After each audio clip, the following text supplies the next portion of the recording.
Hello students, very good morning. तो मैं हूं प्रशांत गौतम। आई होप आप सब स्वस्थ होंगे, मस्त होंगे और बढ़िया होंगे। तो चलिए आज जो है हम प्रेजेंट, अरे यार हमेशा प्रेजेंट प्रेजेंट आता है, पास्ट इंडेफिनिट टेंस का इंट्रोगेटिव सेंटेंस के बारे में आज हम पढ़ेंगे। एक बार हम आपको रिकॉल करवा देना चाहते हैं कि जो है प्रेजेंट पास्ट इंडेफिनिट का जो हेल्पिंग वर्ब है, पास्ट इंडेफिनिट टेंस की जो हेल्पिंग वर्ब है उसमें क्या है कि जो अफर्मेटिव जो सेंटेंस होता है उसमें हेल्पिंग वर्ब का इस्तेमाल नहीं करते हैं। उसमें हम वर्ब की सेकेंड फॉर्म यूज करते हैं। और जो है जितने बाकी सेंटेंस होते हैं उसमें जो है हम हेल्पिंग वर्ब का प्रयोग करते हैं। जो हेल्पिंग वर्ब है डिड। ठीक, क्या हो जाएगी? डिड। एक चीज आप ध्यान रखे रहिएगा कि केवल पास्ट इंडेफिनिट के अफर्मेटिव सेंटेंस में वर्ब की सेकेंड फॉर्म यूज होती है और उसमें हेल्पिंग वर्ब का इस्तेमाल नहीं होता है। ठीक, आई होप आपको अंडरस्टैंडिंग हुई होगी। अब हम पास्ट इंडेफिनिट की अगर पहचान करते हैं तो पास्ट इंडेफिनिट की पहचान, पहले बात पास्ट की पहचान अगर वाक्य के अंत में अगर था है तो तब हम करेंगे। और इसमें जो है प्रेजेंट इंडेफिनिट मतलब कि प्रेजेंट इंडेफिनिट टेंस की अगर हमको पहचान करनी है तो वाक्य के अंत में ता, था, ती, थी, ते, थे, या है, ई है, ये है, ये आदि आते हैं। तो ये पास्ट इंडेफिनिट टेंस की पहचान इसी से हम करते हैं। ये आपको लग रहा होगा कि पास्ट इंडेफिनिट क्यों रिवाइज कर रहा है भाई, प्रेजेंट बोल रहा है, फ्यूचर बोल रहा है। भैया ये हम टेंस आपको बता रहे हैं और इसमें हम एक समय का कैसे यूटिलाइज किया जाता है, कैसे अंग्रेजी में उसको समझा जाता है, उसके बारे में हम आपको बता रहे हैं। अगर आप हमारी वीडियो को अगर नहीं देखे हैं तो आप हमारे प्रीवियस लेक्चर में जाकर अच्छे से उस वीडियो को देखिए और उससे कुछ नया सीखने का प्रयत्न करिए। तो चलिए अब हम ज़्यादा एडवर्टाइजमेंट नहीं करते, हम अपने टॉपिक पे आते हैं। तो आज हम क्या पढ़ेंगे? पास्ट इंडेफिनिट का इंट्रोगेटिव सेंटेंस अब हम पढ़ेंगे। आज तारीख कौन सी है? आज तारीख है 8/12/2025। क्या है? 8/12/2025। तो 8/12/2025। तो आज हम कौन सा मतलब कौन सा सेंटेंस पढ़ेंगे? तीसरा सेंटेंस पढ़ेंगे। तीसरा सेंटेंस क्या हो जाएगा? तीसरा सेंटेंस हो जाएगा इंट्रो। यार अच्छे से लिख नहीं पाता हूँ ना, थोड़ा सा।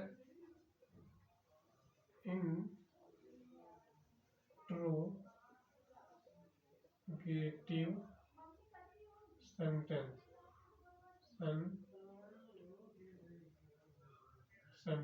तो इंट्रोगेटिव सेंटेंस आज हम किसके बारे में पढ़ रहे हैं? इंट्रोगेटिव सेंटेंस के बारे में अध्ययन कर रहे हैं। तो इंट्रोगेटिव सेंटेंस की अगर हम हिंदी अगर लिखने की अगर हम बात कर रहे हैं कि इंट्रोगेटिव सेंटेंस की, अगर जैसे ये क्या है? इंट्रोगेटिव सेंटेंस है, ठीक। इंट्रोगेटिव सेंटेंस आज हम किसके बारे में पढ़ेंगे? इंट्रोगेटिव सेंटेंस के बारे में पढ़ेंगे। तो ये इंट्रोगेटिव सेंटेंस जो हो गया, अब इंट्रोगेटिव ये जो सेंटेंस हो गया इसकी हिंदी क्या रहेगी? प्रश्नवाचक वाक्य।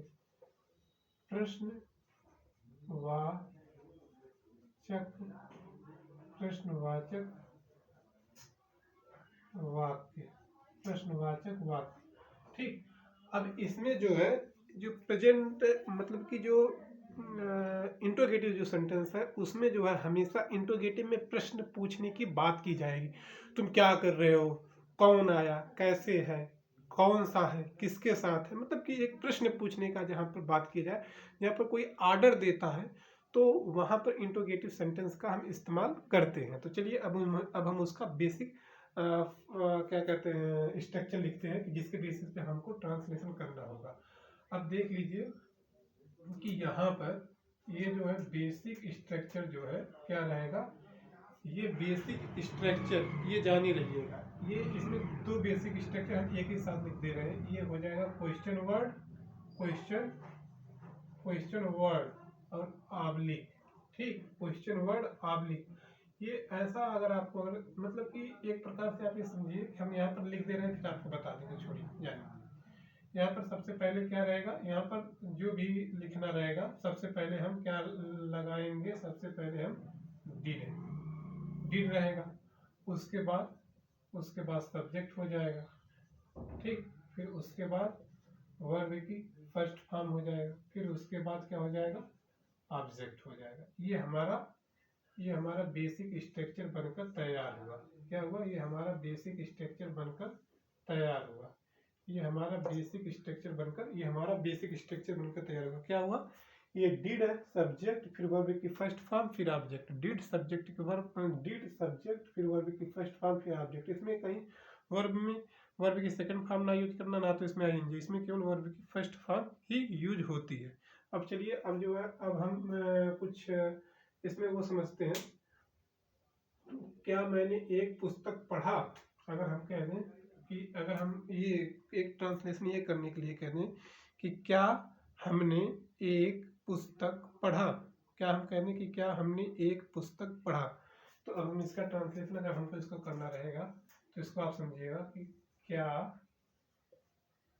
मैंने एक पुस्तक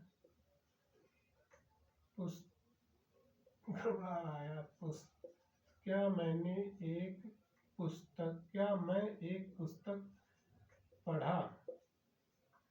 अब यहाँ पर देख लीजिए क्या है, तो यहाँ पर क्वेश्चन मार्क लग जाएगा। क्या मैं एक पुस्तक पढ़ा, या ऐसे भी कह सकते हैं क्या मैंने एक पुस्तक पढ़ा।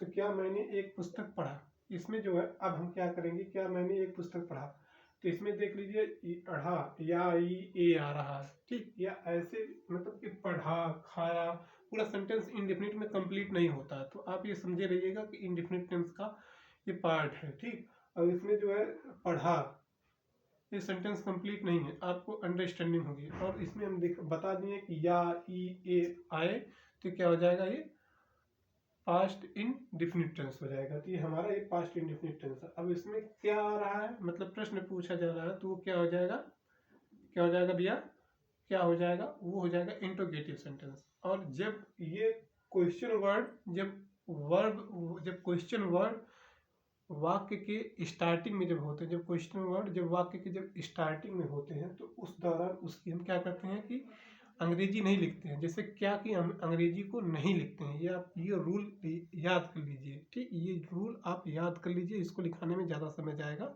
टाइम ज़्यादा लगेगा। कि जब क्वेश्चन वर्ड में, मतलब जब हम ट्रांसलेशन करते हैं और क्वेश्चन वर्ड वाक्य के पहले आ जाता है, तो उसकी हम क्या करते हैं, अंग्रेजी को नहीं लिखते हैं, उसको हम हेल्पिंग वर्ब से स्टार्ट करते हैं, ठीक। तो चलिए, अब हम इसका ट्रांसलेशन करते हैं।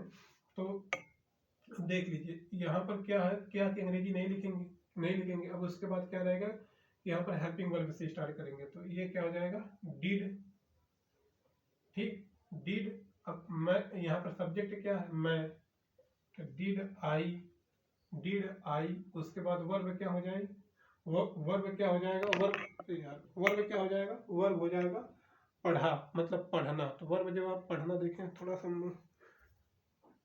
वर्ब हो जाएगा पढ़ना, तो वर्ब हो जाएगा, कितने मिनट की वीडियो हुई, वर्ब हो जाएगा पढ़ना, क्या हो जाएगा, वर्ब हो जाएगा पढ़ना। तो यहाँ पर वर्ब की अंग्रेजी, मतलब पढ़ना की अंग्रेजी क्या हो जाएगा, रीड।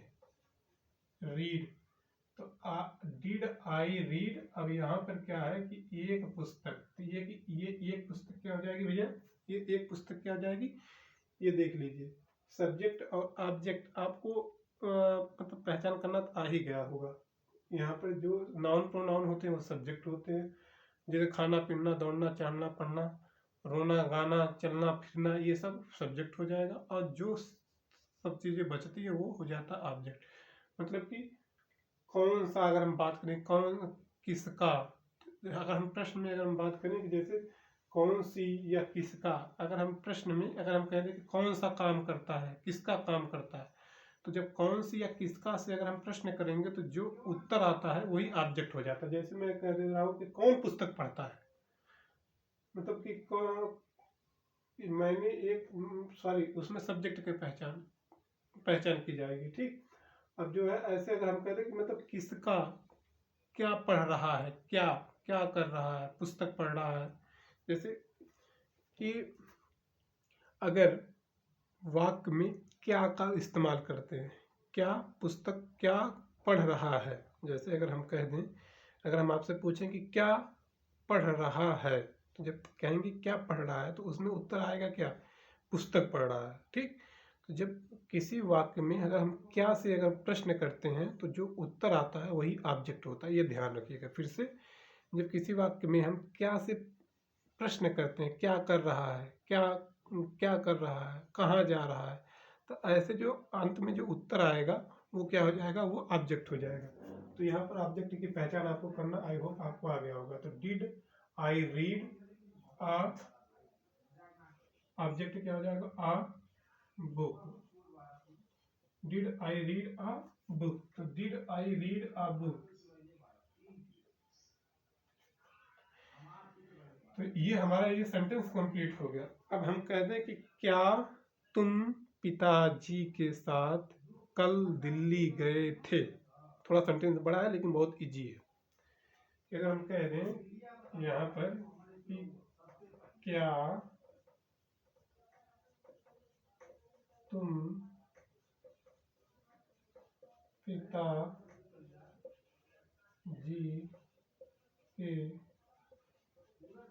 साथ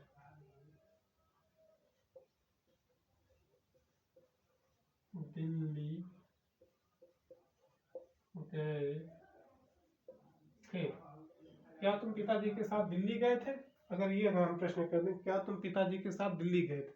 अब इसमें देख लीजिए, गए थे, था थी थे आ गया ना, गए थे या जाते थे, गए थे ये या यहाँ पर आ रहा है ना, ये देख लीजिए, या ये, तो यहाँ पर गए, यहाँ पर या ये आ रहा है ना भैया, तो ये जब या आ रहा है तो ये क्या आ जाएगा, पास्ट इंडेफिनिट टेंस हो जाएगा। ठीक, पास्ट इंडेफिनिट टेंस की पहचान हम ऐसे कर दिए, यहाँ पर या थे, तो ये हो जाएगा पास्ट इंडेफिनिट टेंस। ये हम क्यों बता रहे हैं, ये हम पहचान करना क्यों बता रहे हैं, जब आपको जब एग्जाम में जब आएगा, प्रश्न बनकर आएगा, मतलब कि जब आपसे ट्रांसलेशन पूछा जाएगा तो उस दौरान ये नहीं बताया जाएगा कि ये किस टेंस का है। जब तक आप टेंस पता नहीं पाएंगे तब तक वहाँ पर हेल्पिंग वर्ब नहीं लगा पाएंगे और आपका जो है ट्रांसलेशन गलत हो जाएगा। इसलिए हम आपको हरदम मतलब हमेशा हम आपको लर्न करवा रहे हैं कि यहाँ पर ये पहचानिए ये किस टेंस का पार्ट है। ठीक, तो ये हो जाएगा पास्ट इंडेफिनिट टेंस। अब यहाँ पर देख लीजिए क्या आ गया, मतलब क्या आ जाएगा, इंट्रोगेटिव सेंटेंस हो गया।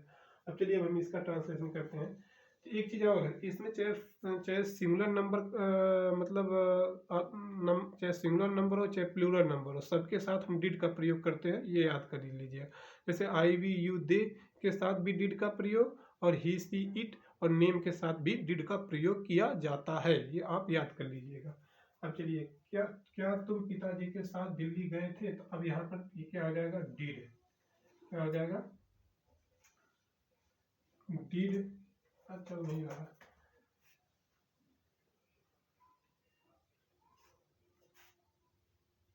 क्या तुम पिताजी के साथ,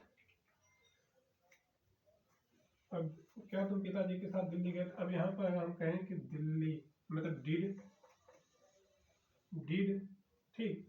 अब डिड हो गया, अब यहाँ पर क्या है, यहाँ पर सब्जेक्ट हो जाएगा, डिड के बाद सब्जेक्ट हो जाएगा, डिड यू, उसके बाद क्या था, डिड यू, उसके बाद क्या है, वर्ब है, तो वर्ब में क्या रहेगा, गए थे। ठीक, गए थे, गए थे, गए थे, तो यहाँ पर क्या हो जाएगा, गए थे। तो अब यहाँ पर did you go to, did you go, अब गो मतलब वर्ब की फर्स्ट फॉर्म, और टू एक स्थान से दूसरे स्थान जब जाते हैं तब लगा देते हैं। Did you go to Delhi, Delhi, अब did you go to Delhi, ये did you go to Delhi. अब जो है ये हमारा सेंटेंस कंप्लीट हो गया। अब यहाँ पर दिल्ली तो ये मेन ऑब्जेक्ट हो गया। अब ये किसके साथ गया था, पिताजी के साथ गया था। ठीक, जब तो ये क्या हो जाएगा, did you go to Delhi with Delhi, with क्या है, विद प्रीपोजिशन है, विद फादर, विद फादर। ये आपको ये लग रहा होगा कि भैया ये बताइए आप कि यहाँ पर आप मतलब सब्जेक्ट भी लिख दिए, मतलब डिड भी लिख दिए, सब्जेक्ट लिख दिए, ऑब्जेक्ट लिख दिए, वर्ब लिख दिए, ऑब्जेक्ट लिख दिए, ये फिर विद फादर क्या है इसमें।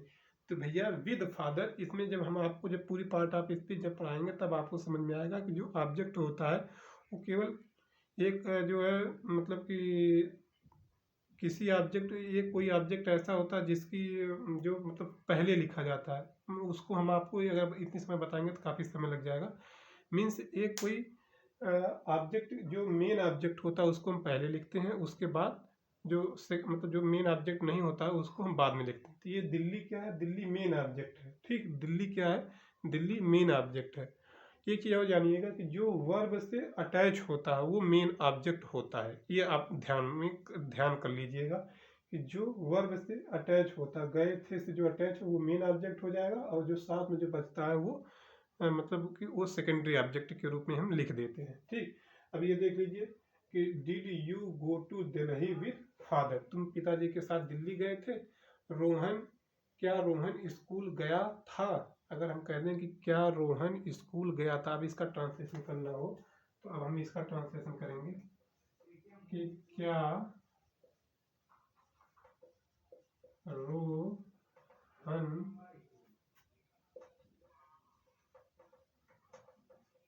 स्कूल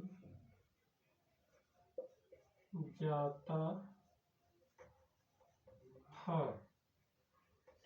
तो क्या रोहन स्कूल जाता था, क्या रोहन स्कूल जाता था, क्या रोहन स्कूल जाता था।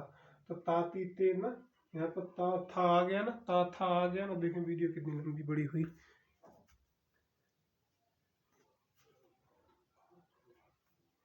ठीक है वीडियो, अब देख लीजिए। अब यहाँ पर क्या रोहन स्कूल जाता था, अब यहाँ पर पूछा जा रहा है क्या रोहन स्कूल जाता था। अब हम इसका ट्रांसलेशन करेंगे।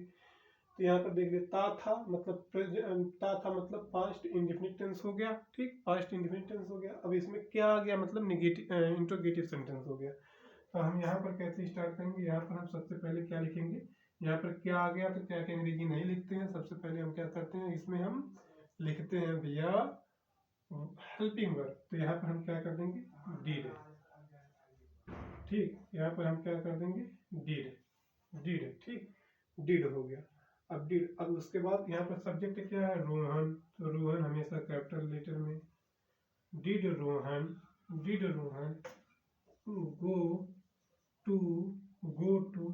अब ये देख लीजिए जाता है, यहाँ पर ऑब्जेक्ट जाता के साथ जो जुड़ा रहेगा वही ऑब्जेक्ट हो जाएगा।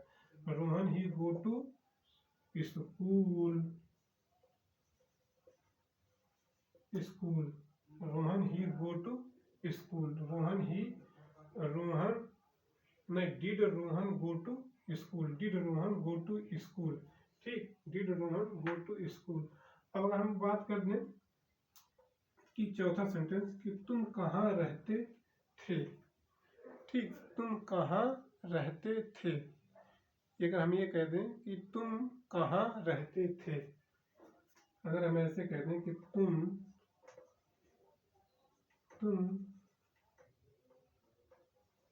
कहाँ रहते थे। अब देख लीजिए, अब यहाँ पर ये आपको क्या आपको क्या ध्यान में आ रहा है कि यहाँ पर सबसे पहले ये देख लीजिए कि रहते थे, ता है, ती है, ते है। ठीक, ता है, ती है, ते है। तो ये क्या हो जाएगा, पास्ट इंडेफिनिट टेंस हो जाएगा। क्या हो जाएगा, पास्ट इंडेफिनिट टेंस हो जाएगा। तुम कहाँ रहते थे, और इसमें कहाँ का मतलब आ गया कि इंट्रोगेटिव सेंटेंस हो गया। तो अब हम सबसे पहले हम क्या करेंगे कि अब हम इसकी अंग्रेजी को सबसे पहले लिखते हैं, उसके बाद फिर बता रहे हैं इसकी अंग्रेजी को, कहाँ की अंग्रेजी को हम सबसे पहले लिखेंगे। कहाँ की अंग्रेजी क्या हो जाएगी, वेयर, वेयर। कहाँ की अंग्रेजी क्या हो जाएगी, वेयर, वेयर। ठीक, कहाँ की अंग्रेजी क्या हो जाएगी, वेयर। अब उसके बाद जो है वेयर, अब यही जो है, अब इसके बाद पूरा यही रूल अप्लाई हो जाएगा। Where did, where did, where did. अब उसके बाद डिड, अब उसके बाद क्या हो जाएगा, ऑब्जेक्ट। मतलब उसके बाद ये देख लीजिए, केवल जब यहाँ पर जब क्वेश्चन वर्ड जब आ जाता है, बीच में आ जाता है, तो उसकी अंग्रेजी को हम पहले लिखते हैं और बाकी सब यही रूल अप्लाई कर देते हैं। तो डिड, और उसके बाद सब्जेक्ट क्या हो जाएगा, तुम, तो यू। ठीक, यू हो जाएगा। फिर उसके बाद क्या है कि फिर उसके बाद का क्या है इसमें, रहना। तो रहना का अंग्रेजी क्या हो जाएगा, वर्ब की फर्स्ट फॉर्म, तो हो जाएगा लीव। तो वेयर डिड यू लीव, अब उसके बाद वेयर डिड यू लीव। अब इसमें देख लीजिए, एक चीज हम आपको बता दें कि इसमें जो है, इसमें ऑब्जेक्ट दिख रहा है, इसमें ऑब्जेक्ट दिख रहा है आपको, यहाँ पर देख लीजिए रहते हो, ये क्वेश्चन वर्ड आ गया।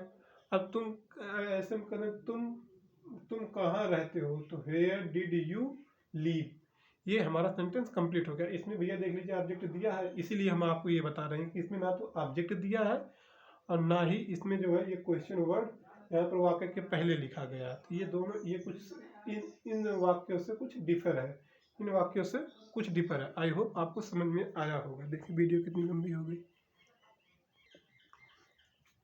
ठीक, अब जो है ये हमारा सेंटेंस ये यहाँ पर क्लियर हुआ। अब अगर हम पांचवें सेंटेंस की अगर हम बात कर रहे हैं, ये आपको समझ में आ रहा है ना भैया? इतना मेहनत कर रहे हैं, नहीं समझ में आया तो आप कमेंट सेक्शन में आप कमेंट करके पूछ सकते हैं। अगर मैं सही पढ़ा रहा हूँ तो भी, गलत पढ़ा रहा हूँ तो भी, आप ये जस्टिफाई कर मतलब पढ़ाने वाला बेहतर नहीं होता है। ठीक, वो जो उसको जो पढ़ रहा होता है, अगर उसको समझ में आए तब पढ़ाने वाला बेहतर होता है या खराब होता है। तो वो आप सब के अकॉर्डिंग ही मेरी यहाँ पर जो है, मैं यहाँ पर जो टीचिंग जो कर रहा हूँ वो आप सबके अकॉर्डिंग ही सही है कि गलत है, वो सब आप जस्टिफाई करेंगे। ठीक, तो चलिए अब हम जो है पांचवें सेंटेंस में अगर हम बात कर रहे हैं, पांचवा सेंटेंस हो जाएगा कि क्या हो जाएगा, तुमने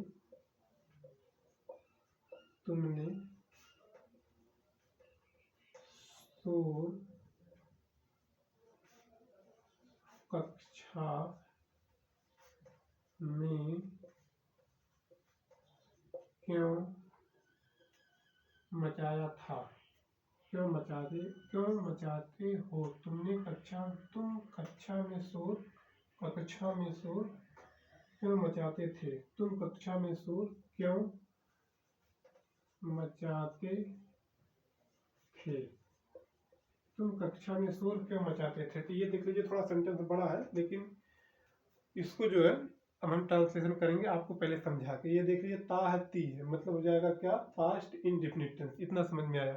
अब यहाँ पर क्यों आ गया, तो क्यों आ गया भैया, यहाँ पर क्या हो जाएगा, इंट्रोगेटिव सेंटेंस हो गया, इंट्रोगेटिव सेंटेंस हो गया। अभी जो क्यों है, इसकी अंग्रेजी को हम सबसे पहले लिखते हैं, क्योंकि ये वाक्य के बीच में आया, बस यही रूल है। तो अब इसमें जो है क्यों की अंग्रेजी यहाँ पर लिखेंगे, सबसे पहले क्या हो जाएगा, वाई। ठीक, क्यों की अंग्रेजी क्या हो जाएगा, वाई। क्यों की अंग्रेजी क्या हो जाएगा, वाई। ठीक, अब उसके बाद सब यही इम्प्लीमेंट कर देंगे, जो ये पूरा जो दिया गया है, मतलब कि ये जो रूल हम आपको बताए हैं, अब सब यही इसमें हम ऐड कर देंगे। तो वाई डिड, इसमें हेल्पिंग वर्ब क्या हो जाएगा, वाई डिड। अब उसके बाद डिड के बाद क्या हो जाएगा, वाई डिड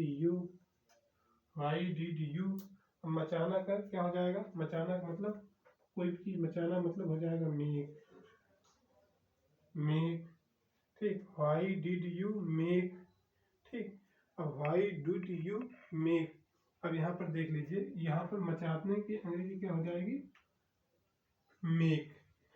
अब यहाँ पर क्या है कि तुम क्यों कक्षा में शोर मचाए, या ऐसे मतलब जो भी है, ये सेंटेंस सही है, तुम शोर कक्षा में क्यों मचाते थे।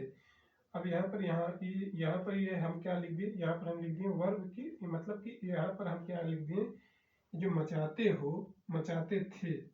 थे तो ये ऑब्जेक्ट मतलब ये वर्ब है, तो वर्ब लिख दिए। अब इसमें क्या है, ऑब्जेक्ट, तो अब हम ऑब्जेक्ट लिखेंगे। तो ऑब्जेक्ट क्या हो जाएगा, ऑब्जेक्ट तुम कक्षा में शोर क्यों मचाते थे। देखते हैं, अब देख लीजिए यहाँ पर क्या है कि यहाँ पर मचाते और यहाँ पर शोर दोनों क्या है, वर्ब है। ठीक, लेकिन यहाँ पर जो सब्जेक्टिव जो वर्ब है मचाते हैं, तो इसको जो है ये मतलब कि ये दोनों ही वर्ब है। तो अब यहाँ पर मचाते हो तो मेक्स अ नॉइस,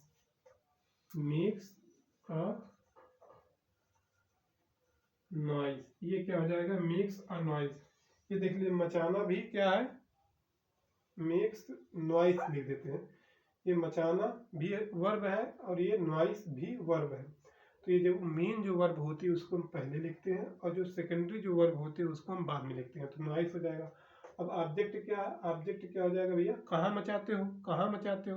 अगर हम कहेंगे किसी प्रश्न में कहेंगे क्या कहाँ जाते हो, ठीक, तो अगर हम कहाँ कहाँ का अगर प्रयोग कर रहे हैं, अरे सीधे सीधे आप समझिए, आपको इतना बताते बताते सारा समय ज़्यादा वेस्ट हो जाता है।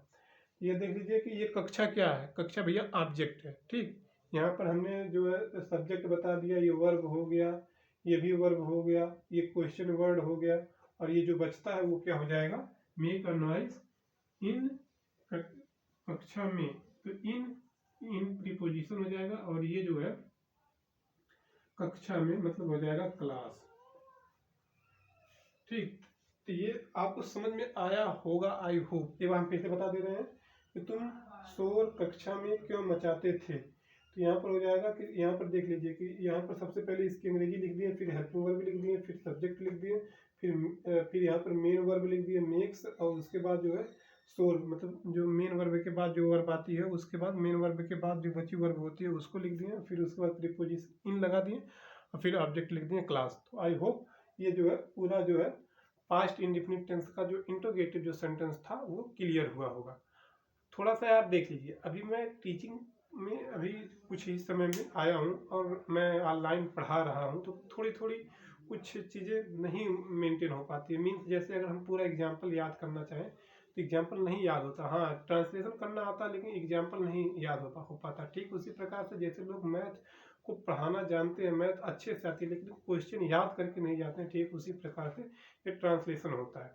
तो उस ट्रांसलेशन को थोड़ा सा हमको देखना पड़ता है, उसके अकॉर्डिंग हम आपको समझाते हैं। लेकिन जितना भी हिंदी में जितना भी इंग्लिश का ट्रांसलेशन होता है वो मैं आप सभी के सामने करता हूँ। सो यार इतना मेहनत कर रहा हूँ, इतना मतलब आपके सामने क्या है कि परिश्रम कर रहा हूँ, तो प्लीज़ यार आप हमारे वीडियो को अगर देख रहे हैं तो वीडियो को लाइक कर दीजिएगा, चैनल को सब्सक्राइब कर दीजिएगा और शेयर करना मत भूलिएगा। चलिए आज के लिए बस इतना ही, all the best, thank you.